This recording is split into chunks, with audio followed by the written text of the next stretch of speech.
What am I doing? Oh, I'm taking a selfie. That's probably the weirdest one so far. Hi, I'm Paulina and welcome to my channel. This is Anya Taylor-Joy. She played in many films, many roles, but probably her most famous is The Queen's Gambit, where she was Beth Harmon. Should I have read the book for making this video? Yes, I most probably should have. But you know what? It's fine. Instead, I stalked all of her Instagram highlights, which are only books. What an icon. I found a couple books that I thought I might like, and I read them.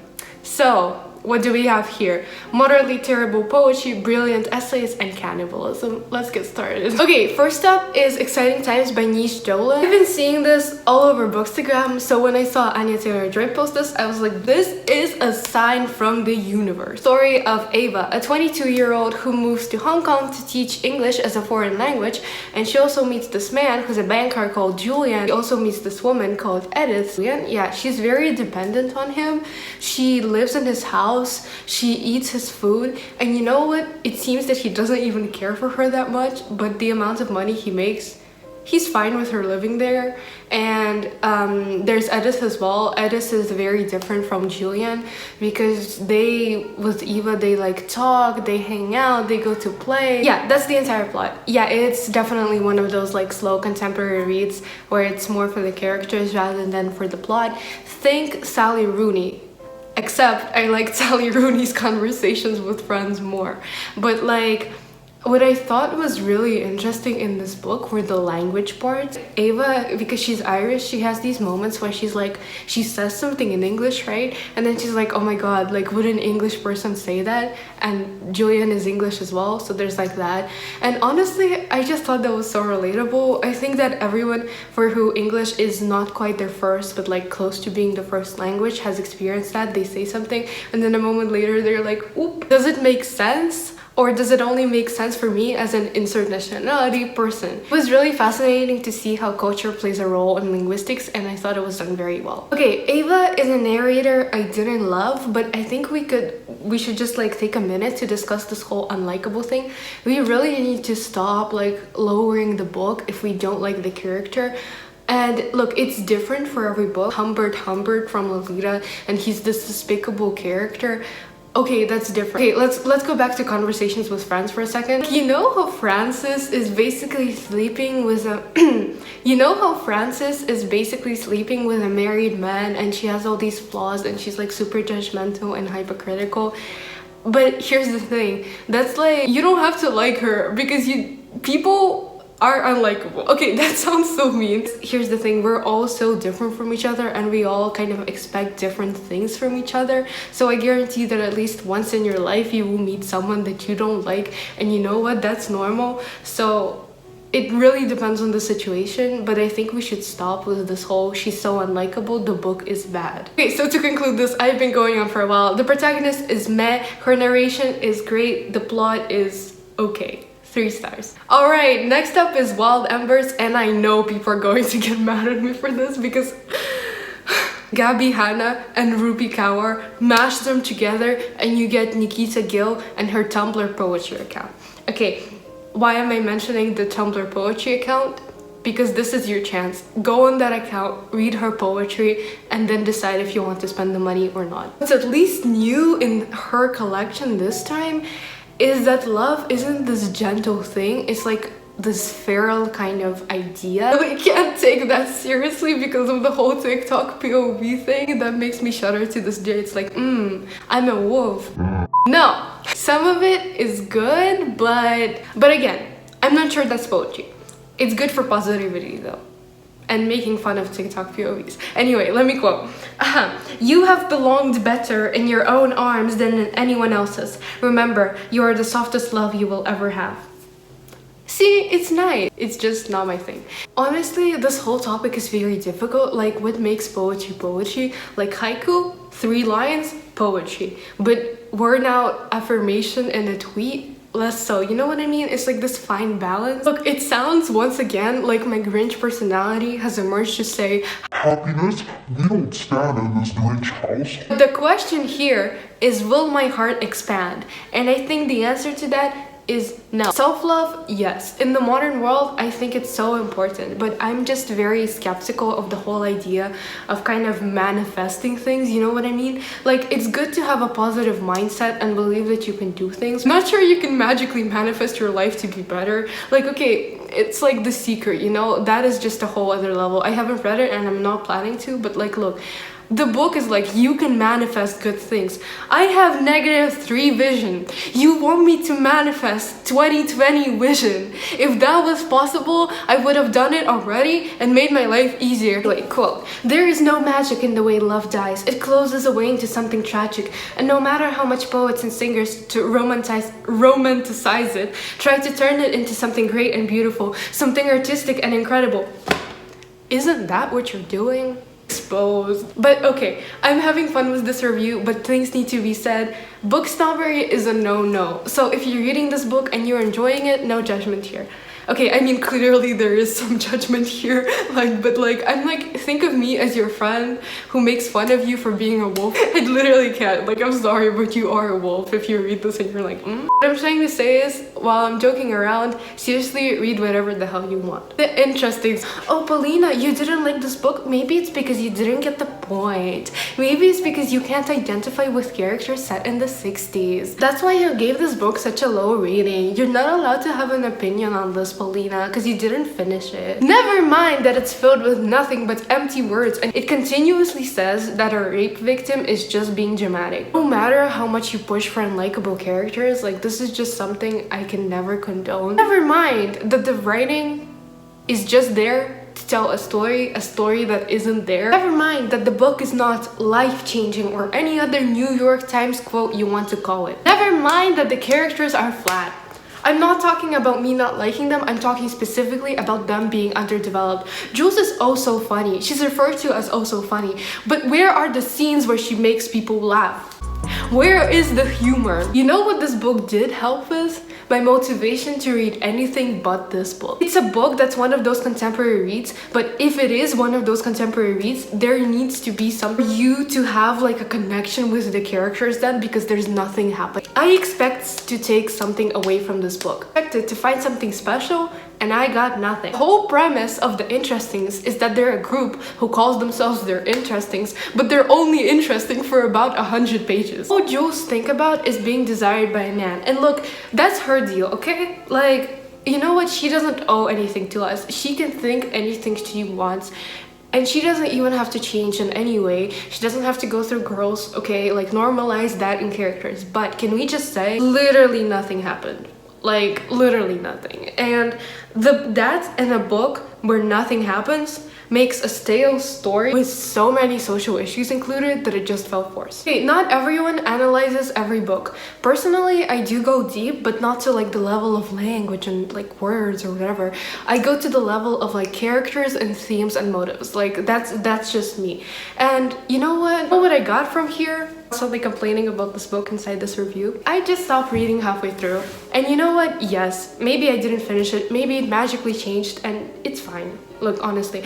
And inside Anya's Instagram highlights, it doesn't actually say what she thought of this book. So we're gonna hope for two things. Either she hated it like me and we can just complain to each other about it, even though she literally doesn't know who I am, because like, why would she? I have 200 followers on BookTube, literally, like, why would she? And the second thing is, either she does love this book and she likes it enough to come over to my house, hint hint, and like tell me all the reasons and nail me down with the reasons why I should like this book. So if you don't know, it's Maya Angelou's biography. I didn't know a lot about her except for the fact that she's done some incredible things. So it was really interesting for me to pick up this book. Writing was incredible, and it managed to tackle how a child thinks like so well. Like, you know that like atmosphere, that childlike atmosphere in your memories from your childhood. Trying to say is the narration was amazing, but what wiped me out was Editing Paulina, I said plot instead of pace. it was so slow, and other times it just whooshed fast, and I was like, wait, like what even happened? It was hard, okay? But I do think that in the context of reading this for school, it's perfect. It's like so good. Also, it tackles mature themes so well. So if you're one of those parents who are like, I'd rather like tell my child about these issues myself, fair enough, just read it, like just tell them about it before they read the book, but don't stop them from reading the book. Like, yes, it is a little graphic, but from ages 12 to 14, I doubt they don't know about this already. But can I just say that I don't want to be the one like, yeah, this book is totally fine, and have some parent like say like, oh my god, like now my child knows about what this creepy, terrible stepfather did to his poor stepdaughter. Can you just read it yourself, please? Like, before you allow your child to read this, if they're like young and you don't think they're responsible enough to handle this, because it does have some graphic descriptions. So do please read it yourself, and it is worth it. 4 stars. Bonjour Tristesse. I picked this up as my French book of the month. So if you don't know, because you're new to my channel, by the way, thanks for subscribing. Hint, hint. I read 1 French book and 1 Russian book per month, and after I started reading Bonjour Tristesse and realized how much I hated it, I just stopped and read The Guest by Camus instead. And by the way, it was a short story that I thought was really interesting and I liked. More interesting than the interestings, but dumps. Bonjour Tristesse is the story of this summer romance. The book is probably most famous for its author being extremely young when she wrote this. Okay, I'm not judging her for being young, I'm judging her for writing a story where there's a vapid character. The situation never changes from its boring metonymy, and yes, the pace is like slower than the snail. Title, just by the way, has nothing to do with the story. The only thing holding this book together is the binding. I said what I said. Good news, because I read it in French, there were quite a lot of French words that I didn't know, and it was really nice to kind of like fill up my vocabulary list. That sounds like so nerdy. And I'm so grateful to the book community for teaching me that if a book is insufferable, you can drop it, because that's exactly what I did here. And I didn't even manage to sit through like halfway. It was just so bad. 2 stars. Sandra on the Flesh, on the other hand, is absolutely terrifying. Trigger warnings for literally everything. If you cannot handle this book, because there's assault, there's violence, there's cannibalism, skip this part of the review because I do mention it, but like not, again, no spoilers, and skip this book if you can't handle it. Okay, skip now. This book is appalling, and not because you're watching society slowly descend into madness. You're watching everything get thrown away. Our ethics, our morals, it all goes away. Everything that you who presumably doesn't eat human meat, that you stand for. The most terrifying thing is that as the book progresses, and it's a society with like a stark difference to what we have now, as the book progresses, you realize that you kind of have a muted resignation, and that's it. Like, you slowly stop being horrified, you're slowly condoning it. Okay, let me explain. So this is the story of a world where all animals got like some kind of disease and you can't eat them, so now people are turning to eating human meat instead. And can I just say, at the beginning of the book, I was like, why is nothing explained? And nothing is explained, just saying, like, why do people suddenly start eating meat? Like tofu, like rice, wherever you get your protein from. If people were forced to become vegetarians, like, why would they suddenly start eating human meat? Like, there are other things you can get protein from. But apart from that, like, unrealistic detail and unexplained world building, at first you're repulsed, right? You continue to be repulsed throughout the book because everything is described in such vivid detail. Because the emotional impact is on another level, your reactions become muted, and slowly you realize that, oh my god, this book is literally showing you how people can start to condone violence, and that's like terrifying. The fact that it managed to get you to do that, that's out of this world. Okay, the book raises a lot of questions, like where do we even draw the limit? It also raises the idea of man being nothing but a beast. Animals in biology, they do actually eat members of the same species, not all of them, but some do. Honestly, this book is a high quality dystopia, and whether you read it analytically or not, I guarantee you will find something here. Granted, what you might find might just be discussed, but like, you will find something. One particular thing that I zoomed in on was the role that language plays. If anyone one more time says that language doesn't play a role, I want you to hold this book up to your face so it can prove you wrong. People parts are referred to as special meat. People are referred to as meat, not humans. By continuously referring to them as in a term that's like muted, you're not giving the word power to hold over you. You know what I mean? And you're just like not registering the horror. Call it eyes, some people are still gonna eat it. Call it eyes that one blinked, human eyes, it's a whole different story, you know what I mean? It's a whole other story. Language here is just the way that the author shows it is just mwah, chef's kiss. Dark pun that wasn't intended. But it could have definitely unpacked more in terms of, for example, how people are like racist and like towards other cultures who eat different animals than they do. Western ideology. But like what I mean here is the writing style is very plain, and the characters are also like not super developed. The focus is on the world building and the idea of this like world where everything is different. But can I just say, I hated the female representation here, and there is a post I'm working on Bookstagram in like about 2 weeks time where we kind of discuss this. There's a lot there, but I do just want to say this is violent, and as usual there are women involved. Like, is there ever a thriller where women aren't stalked, assaulted, and generally made to feel terrible? Can we normalize not doing that? And if anyone has a recommendation where that doesn't happen to women, I would appreciate it. Not going to lie, I skipped some of the like graphic violence bits. And can I just say, this book definitely has an impact on you. Am I going to quit meat? That's a different question. I don't know. Like, honestly, it's not that easy. There are different factors involved. But like my health issues and my general factors concerning eating meat is not the issue here. I am not a vegetarian. I will approach it with more awareness now that I kind of remember this, because the author did bring up a valid point. Okay, and in short, read this from the opening to the ending, and I want to quote the chilling ending line.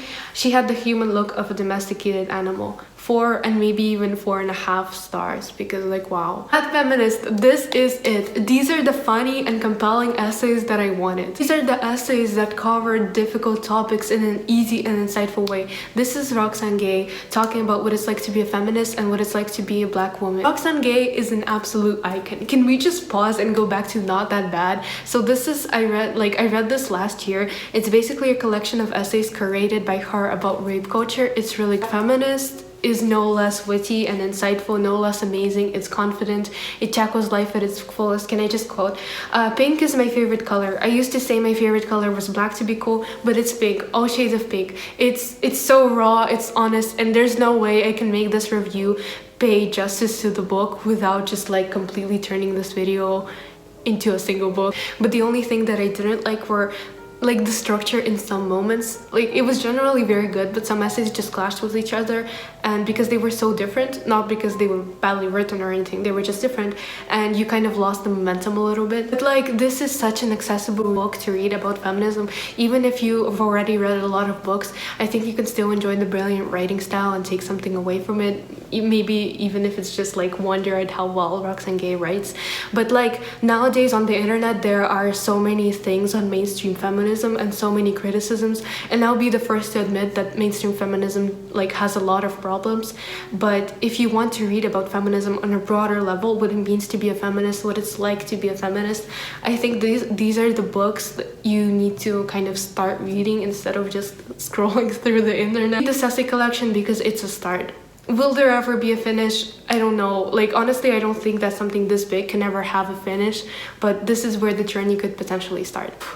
That was a lot of talking I did there. I actually really enjoy this format because it gives me the chance to discover new books, and like for you to see a review that I do on a books. It's like a nice format, so I'm thinking I'll create a playlist, but it won't be your average celebrities that I'm gonna do. So watch out for that, and thank you so much, and see you next week with Shadow and Bone.